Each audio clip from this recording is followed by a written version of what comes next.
Assalamualaikum warahmatullahi wabarakatuh. Hai teman-teman, hari ini kita akan membahas tentang zakat.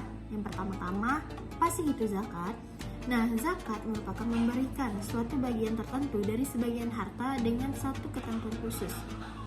Kemudian zakat itu terbagi menjadi dua, yaitu yang pertama zakat fitrah dan yang kedua itu zakat mal. Kemudian untuk orang-orang yang memberi zakat itu juga ada syarat-syaratnya. Yang pertama, mereka adalah orang Islam. Yang kedua, mereka harus merdeka. Yang ketiga, harta yang mereka zakatkan itu harus milik sendiri. Yang keempat, harta itu setelah mencapai genap 1 tahun. Dan yang kelima, telah mencapai haulnya. Kemudian ada juga nih syarat-syarat dalam orang yang menerima zakat. Yang pertama yaitu fakir, yang kedua miskin, yang ketiga amil zakat atau badan yang menerima zakat. Kemudian yang keempat itu gorim atau orang-orang yang terlilit utang. Yang kelima yaitu sabilillah atau orang-orang yang berjuang di jalan Allah. Kemudian ada juga mu'alaf dan ibnu sabil atau orang-orang yang melakukan perjalanan jauh.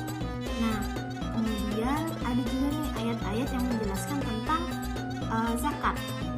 Nanti akan kita tulis di sini, yaitu yang pertama yaitu ada surah Maryam ayat 13 dan yang kedua yaitu surah Al-A'la ayat 14. Hai teman-teman, kemudian kita akan pembahasan zakat fitrah. Nah, zakat fitrah ini biasa diberikan oleh para muzakir itu pada bulan Ramadan, tapi mendekati ke bulan Idul Fitri. Nah, zakat fitrah ini merupakan memberikan sebagian makanan pokok atau beras dengan kualitas yang sama yang kita konsumsi sehari-hari sebesar 2,5 kg atau 3,5 liter beras dengan kualitas yang sama yang kita gunakan sehari-hari atau yang kita makan sehari-hari. Nah, apabila teman-teman tidak bisa membayarnya dengan beras, teman-teman juga bisa nih membayarnya dengan uang, asalkan uang itu senilai dengan makanan pokok atau beras dan sebesar 2,5 kg atau 3,5 liter itu. Jadi teman-teman bisa memberikan uang, namun nilai uangnya itu sama sebesar dengan beras yang harus kita zakati itu. Nah teman-teman, kemudian ada nih tujuan dari zakat fitrah. Yang pertama yaitu memberikan kecukupan pada para mustahik di bulan suci Ramadan menjelang Idul Fitri. Yang kedua, dapat juga memberikan ketenangan hati, dan yang ketiga dapat juga menggugurkan dosa loh. Nah, dalam menjalankan zakat fitrah ada juga loh manfaatnya. Yang pertama yaitu dapat mensucikan hati dan jiwa kita. Yang kedua dapat menolong sesama.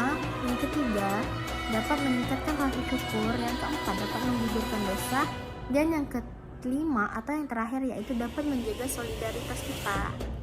Nah, hukumnya dalam menjalankan zakat fitrah itu adalah wajib untuk laki-laki ataupun perempuan.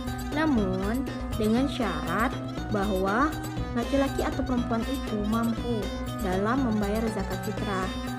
Jadi jikalau ia mampu, dia wajib untuk mengeluarkan zakat fitrah di setiap bulan Ramadan menjelang Idul Fitri loh. Jangan lupa ya.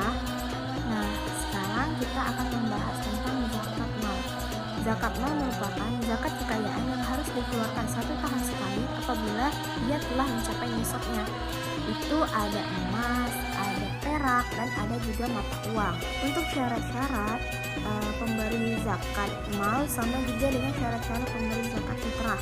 Yang pertama yaitu milik sendiri, orang Islam, merdeka, telah mencapai nisab, telah genap 1 tahun, dan milik pribadi.